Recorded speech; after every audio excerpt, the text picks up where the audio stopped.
Adding products in Salonist helps you keep your inventory organized and gives you full visibility over your brands, vendors, costs, and selling prices all in one place.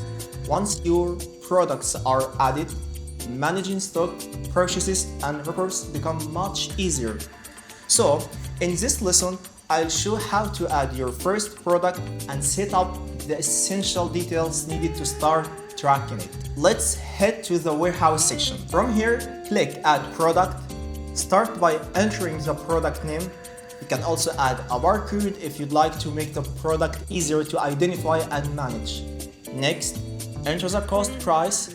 This is the amount you pay your supplier for the product. Then enter the full price.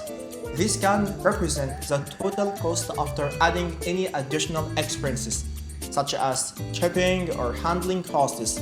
Now enter the sale price. This is the final price your clients will pay when purchasing the product. You can also add a description if needed. Next, select the product's brand, choose the product type, and assign the vendor or supplier.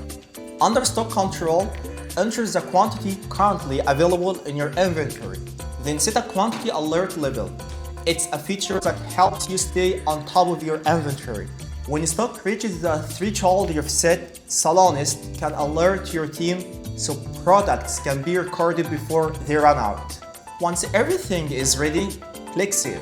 And that's it. Your product is now added to inventory with X pricing, supplier information, stock quantity, and alert settings all stored in one place, making inventory management easier from day one.